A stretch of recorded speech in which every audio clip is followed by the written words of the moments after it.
Assalamualaikum warahmatullahi wabarakatuh. Selamat pagi anak-anak. Bagaimana hari ini? Sudahkah kalian menjaga kebersihan tubuh? Jangan lupa menggunakan masker dan sering cuci tangan.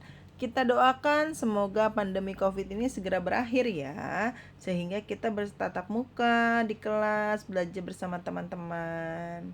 Selama pandemi COVID, kita akan belajar pembelajaran jarak jauh atau PJJ. Jadi, kalian simak ya video yang Ibu Guru kirim ini.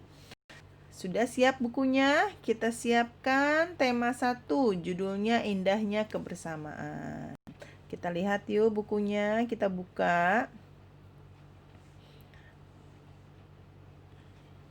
Nah, di dalam tema 1 ada daftar isi. Di dalam tema 1 terdapat 3 subtema. Subtema 1, subtema 2, subtema 3. Kita belajar dulu di subtema 1, keberagaman budaya bangsaku. Di halaman berapa? Halaman 1. Karena kalian sudah kelas 4 adalah kelas tinggi. Kelas 4, kelas 5, kelas 6 termasuk kelas tinggi. Sehingga pembelajarannya itu lebih banyak dan lebih bervariasi. Ilmu pengetahuannya yang akan kalian terima akan lebih banyak. Karena setiap tema itu ada bahasa Indonesia, PPKN, IPA, IPS, dan SBDP kesenian. Bagaimana dengan pelajaran matematika dan PJOK? Itu akan terpisah dari pembelajaran tema. Ya, nanti Ibu Guru akan buatkan jadwalnya untuk pembelajaran di kelas. Untuk pembelajaran selama pandemi ini akan sesuai dengan video yang Bu Guru Ella kirim tiap hari ya. Waktu kemarin kalian kelas 3 itu termasuk kelas rendah. Kelas 1, kelas 2, kelas 3 adalah kelas rendah. Sehingga pembelajaran temanya tidak ada IPA dan IPS. Jadi kalian harus lebih semangat karena kalian sudah naik tingkat, sudah di kelas 4. Siapkan diri kalian, jangan banyak bermain, banyaklah istirahat dan sering belajar. Kalian adalah anak yang sudah bisa bertanggung jawab karena sudah kelas 4. Oke, kita lihat ya. Pembelajaran 1, subtema 1, keberagaman budaya bangsaku. Tahukah kamu bahwa Indonesia terdiri atas banyak pulau, suku bangsa, tarian, rumah adat, serta agama? Yuk kita cari tahu. Ayo membaca.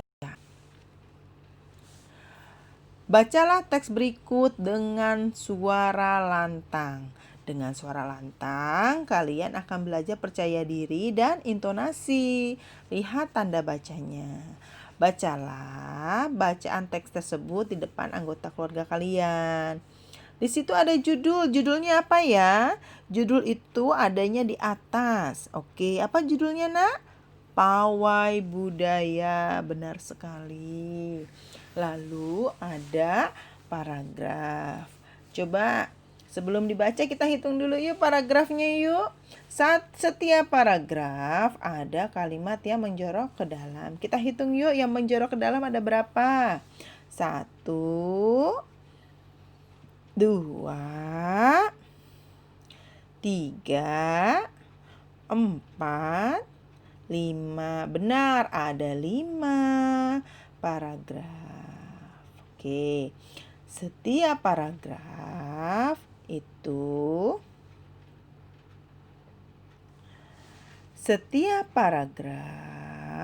memiliki gagasan pokok yang didukung oleh gagasan pendukung. Gagasan pokok adalah ide utama yang dibahas dalam suatu bacaan. Dapat berupa kalimat inti atau berupa pokok paragraf. Gagasan pendukung adalah uraian atau tambahan informasi untuk gagasan pokok. Bacalah paragraf kedua dan temukan gagasan pokok dan gagasan pendukungnya. Nah, tadi setelah kalian baca dengan lantang, ya, kita lihat lagi, baca lagi di paragraf kedua. Gagasan pokoknya apa?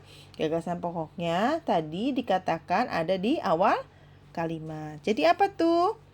Benar, di barisan pawai terdepan terlihat rombongan dari Maluku. Itu adalah gagasan pokok. Gagasan pendukungnya apa? Rombongan laki-laki mengenakan kemeja putih. Benar. Lanjutkan sampai titik ya. Mengenakan kemeja putih, jas merah, dan topi tinggi dengan hiasan keemasan. Itu adalah gagasan pendukung pertama. Selanjutnya, rombongan perempuan mengenakan baju cele. Baju ini terdiri dari atasan putih berlengan panjang serta rok lebar merah. Lalu, langkah mereka diiringi oleh suara tifa, alat musik dari Maluku. Gagasan pendukung lainnya, bunyinya seperti gendang, namun bentuknya lebih ramping dan panjang. Gagasan lainnya, budaya Maluku sangat unik dan menarik. Itu adalah paragraf kedua. Bagaimana dengan paragraf ketiga, keempat, kelima? Tugas kalian menuliskan paragraf ketiga. Lihat halamannya, nak. Dalam mengerjakan tugas, di buku tugas, hari, tanggal, halaman harus dicantumkan. Dan ingat, kalian sudah kelas 4. Tulisannya harus bagus. Ya, harus jelas, harus bisa terbaca dan diberi jarak. Gambarlah bagan di bawah ini seperti di buku. Ada gagasan pokok di tengah, gagasan pendukungnya dengan menggunakan penggaris. Kalian adalah anak yang sudah bisa bertanggung jawab, sehingga kalian harus bisa mengerjakan tugas ini secara baik dan benar. Halaman 4 adalah paragraf ketiga, halaman 5 paragraf keempat, halaman 6 paragraf kelima. Dikerjakan ya, dibaca lagi ya secara lantang. Oke, selanjutnya. Ayo berlatih. Bertanyalah kepada temanmu untuk mencari informasi tentang keberagaman suku bangsa di kelasmu. Bagaimana Bu caranya? Karena kita PJJ, kita daring belajarnya, kalian WhatsApp kalian atau video call, tanya namanya siapa, daerah asalnya dari mana, ciri khas daerahnya apa. Di situ ada contoh, ada Siti. Siti, nama siswanya Siti. Daerah asalnya dari Padang. Ciri khas daerahnya rendang dan rumah gadang. Selanjutnya, bagan ini kalian isi ya, kolom-kolomnya ya. Kotak ini di bawahnya ada berapa kotak? 1, 2, 3, 4, 5. Jadi tugas kalian menelepon 5 orang teman, ditanya namanya siapa, daerah asalnya, dan ciri khas daerahnya. Selanjutnya adalah di halaman 9. Perbedaan yang ada pada setiap daerah di Indonesia merupakan suatu anugerah dari Tuhan yang patut kita syukuri. Kita bikin 2 bagan lagi, sikap menghargai keberagaman dan sikap tidak menghargai keberagaman. Ingat, membuat kotaknya menggunakan penggaris. Diberi hari, tanggal, dan halaman. Nomor 1 sudah ada contoh ya, bermain bersama dengan teman yang berlainan agama.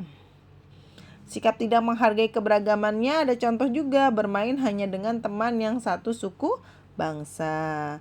Kalian tuh isi ya 2 sampai 5. Selanjutnya adalah halaman 10, ayo mengamati. Selain kaya akan budaya, tarian dan makanan khas daerah, Indonesia juga kaya akan jenis alat musik. Berikut adalah contoh alat musik yang dimiliki oleh berbagai suku di Indonesia. Cara memainkannya berbeda-beda. Kecapi yang berasal dari Jawa Barat dimainkan dengan cara dipetik.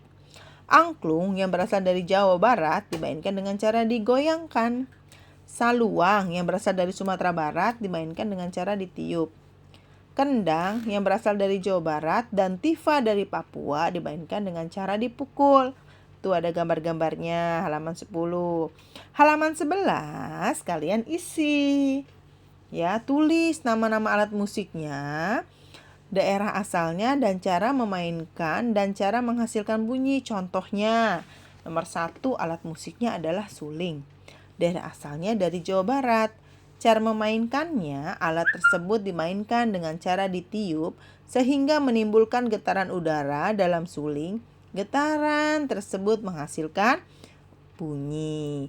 Ingat ya nak, diberi kotak, menggunakan penggaris, tulisannya yang baik dan benar, beri hari, tanggal, dan halaman. Halaman 11. Lalu selanjutnya, halaman 12. Amati benda-benda yang ada di sekitarmu. Ambillah 5 benda yang kamu anggap sebagai sumber bunyi. Pastikan bahwa benda yang kamu temukan berbeda cara membunyikannya. Ada yang ditiup, digesek, dipetik, dipukul, atau ditekan. Catatlah hasil pengamatanmu pada tabel di bawah ini. Nama benda contohnya peluit. Cara menghasilkannya bunyi dengan cara peluit ditiup sehingga terjadi getaran udara dalam peluit. Getaran tersebut menghasilkan bunyi. Itu adalah tugas halaman 12. Tuhan Yang Maha Esa menganugerahkan kita indera pendengar. Melalui indera ini kita dapat mendengar dan menikmati hasil karya seni budaya yang beragam. Yuk kita cari tahu bagaimana cara menghasilkan bunyi yang lebih keras atau lebih pelan.